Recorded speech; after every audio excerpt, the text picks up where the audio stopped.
घर के बच्चों को तो भूल ही गए, तो आज मैं फेस्टिवल स्पेशल कुर्ता पजामे के सेट लेके आई हूँ छोटे बच्चों के लिए। एक बहुत ही खूबसूरत ढूंढ के ये वाला कुर्ता मंगाया है, जो कि सुंदर थोड़ा सा जयपुरी स्टाइल का इसमें प्रिंट है। पजामी इलास्टिक वाली है। येलो कलर मेरा वन ऑफ द फेवरेट है, क्योंकि बृहस्पति के दिन भी ये काम आ जाएगा, साथ में दिवाली के टाइम पे भी काम आ जाएगा। जिसके साथ अगेन ये वाइट कलर की पजामी मिली है, बट ये वाली पजामी है आपकी नाड़े वाली। दोनों के लिंक कम्युनिटी में पोस्ट कर दूंगी, इस वीडियो के कमेंट सेक्शन में भी पिन कर दूंगी, तो बच्चों के लिए ज़रूर लेना दिवाली में। तो अब यहाँ पे हम बात करेंगे आंटी जी के बारे में भी, क्योंकि आंटी जी के कन्या ना पूजने का भी मैं देख रही हूँ कि सोशल मीडिया पे अलग ही हंगामा मचा हुआ है।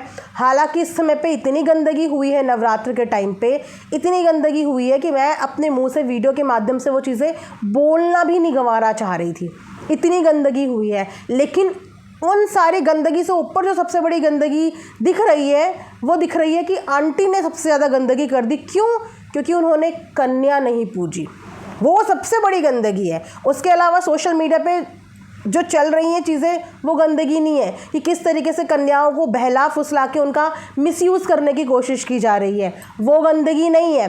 किस तरीके से माता रानी का अपमान हो रहा है, वो गंदगी नहीं है। सनातन धर्म का अपमान हो रहा है, वो गंदगी नहीं है। सबसे बड़ी गंदगी ये है कि आंटी ने कन्या क्यों नहीं पूजी। आपको पता है कि जो हमारी नवरात्र की कथा है, आई एम श्योर कि आप लोगों ने वो कथा ज़रूर पढ़ी होगी, क्योंकि व्रत के दौरान वो कथा पढ़नी बहुत अनिवार्य होती है ना। तो सबको पता होगा कि नवरात्र की कथा क्या है। कथा की सिर्फ 3-4 लाइनें आप लोगों के साथ शेयर करूँगी।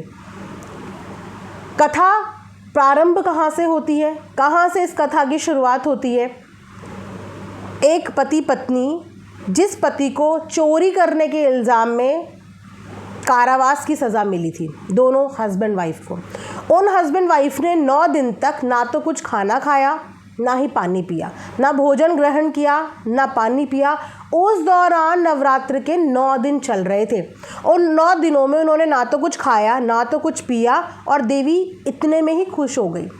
और उनके उस जन्म का जो ये पुण्य, 9 दिन के नवरात्र में उन्होंने कुछ खाया नहीं, कुछ पिया नहीं, उस 9 दिन के पुण्य के प्रताप से माता रानी ने उनको वरदान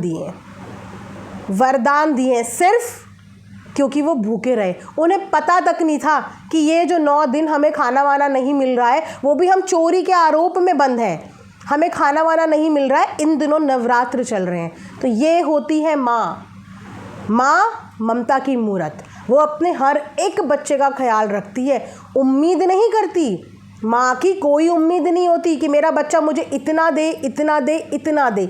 माँ बस ये देखती है कि मेरा कौन सा बच्चा कष्ट में है और मेरा कौन सा बच्चा मुझे दिल से पुकार रहा है, सिर्फ इतना। ये है नवरात्र की व्रत कथा के अंदर, जहाँ से ये कथा शुरू होती है, जहाँ पे माता रानी ने ये तक नहीं बोला कि मेरे नाम की कन्या पूजो, या तुमने मेरी आरती क्यों नहीं उतारी, तुमने मुझे तिलक क्यों नहीं किया। बस 9 दिन तक भूखे थे, और उसका फल अगले जन्म में वरदान के रूप में माँ ने दिया है। राइट? तो मैं किसी की भी बिलीव्स को कभी जज नहीं कर सकती, क्योंकि मैं एक इंसान हूँ। मैं अपनी इतनी औकात ही नहीं समझती कि किसी भक्त और भगवान के कनेक्शन के बीच में आके मैं अपना मुंह खोलूँ या मैं अपनी टिप्पणी दूँ कि तुमने भगवान को ऐसा क्यों नहीं किया या तुमने भगवान को ऐसा क्यों नहीं। मैं अपनी औकात नहीं समझती, क्योंकि हर किसी का भगवान से अपना एक अलग कनेक्शन होता है। हर किसी का, हर एक इंडिविजुअल इंसान का अपने माँ को, अपने इष्ट को, अपने परमात्मा को अलग तरीके से हर कोई इंसान, जिसने कन्या पूजी बहुत अच्छी बात है, जिसने नहीं पूजी वो भी बहुत अच्छी बात है। क्योंकि अगर आपने माँ के आगे 1 सेकंड के लिए भी हाथ जोड़ के श्रद्धा भाव से 1 सेकंड के लिए भी उनका नाम अपने मुंह से बोल दिया, अरे माँ तो इसी से खुश हो जाती है, माता रानी तो इसी से प्रसन्न हो जाती है। उनको ये दुनिया की चकाचौंध मटेरियलिस्टिक चीज़ें, इन चीज़ों से कोई लेना देना नहीं है। उन्हें सिर्फ ये देखना होता है कि मेरा भक्त मुझे किस भाव से पुकार रहा है। इन दिनों अप्सरा मॉम माता रानी के आगे झोली पसार के रोती हुई नज़र आई हैं, आंसू बहाए उन्होंने। ये उनका दिल जानता होगा कि उन्होंने माता के आगे अगर रोई हैं तो किस कष्ट में रोई होंगी, और ये वो माता जानती होंगी जिनके आगे वो रोई हैं। वो माता जानती होंगी। तो उन्होंने कन्या क्यों नहीं पूजी, क्यों पूजी? उनके कल्चर में ये होता है, उनके गांव में ये होता है, उनके शहर में ये होता है, कहाँ होता है कहाँ नहीं होता। हर इंडिविजुअल इंसान के अपनी बिलीव्स होती हैं, अपने भगवान को, इष्ट इष्ट को, अपनी माँ को खुश करने की। इसीलिए मुझे लगता है कि किसी की भक्ति को भी जज करना ना अच्छे कर्माज में ऐड नहीं होता। हम इंसान अभी इतने बड़े नहीं बने हैं कि हम किसी की भक्ति को जज करें। हाँ, हम जो कर सकते हैं वो अपने ऊपर काम कर सकते हैं। हम अपने इच्छा अनुसार जो हमें अपनी भक्ति में करना है हम वो करें। 1 दिन का व्रत रखना है, 9 दिन का व्रत रखना है, 9 कन्या जिमानी है, जितनी मर्जी जो करनी है हम अपने आप से कर सकते हैं। लेकिन दूसरे को ना हम बोल सकते हैं, ना हम उसे जज कर सकते हैं, नहीं कर सकते भाई। और हमारा सनातन धर्म गाइस इतना ब्यूटीफुल है कि सनातन धर्म के अंदर किसी भी चीज़ की कोई बाउंड्री नहीं है। हमारा सनातन धर्म इंसान को बंधन में नहीं रखता कि ये चीज़ करनी मैंडेटरी है। इतनी खूबसूरती है हमारे धर्म की, कितने सारे ऑप्शंस भगवान खुद अपनी कथाओं में देके गए हैं। 9 दिन का व्रत ना कर सको तो 2 दिन का व्रत कर लो, पूरे दिन का उपवास ना कर सको तो 1 जमे भोजन कर लो। किसी चीज़ की पाबंदी नहीं है। इतनी फ्रीडम है हमारे सनातन धर्म के अंदर, इतनी फ्रीडम। तो मुझे लगता है कि इस चीज़ पे बात करना, मैं अपना POV बता रही हूँ, मैं अपने आप को इस लायक बिल्कुल नहीं समझती। मेरे परमात्मा से क्या कनेक्शन है वो मेरा निजी और पर्सनल है। आपका क्या है वो आपका निजी और आपका पर्सनल है। और माता का आशीर्वाद तो दिख रहा है ना। अगर वो लोग इतने बुरे होते कि सिर्फ माता को खुश करने के लिए कन्या पूजनी ही ज़रूरी होती हैं, यही अगर ज़रूरी होता, कन्या पूजनी ही ज़रूरी होती, तो माता की कथा में वो कारावास में बंद हुए हस्बैंड वाइफ को माता कभी वरदान देने आती ही नहीं।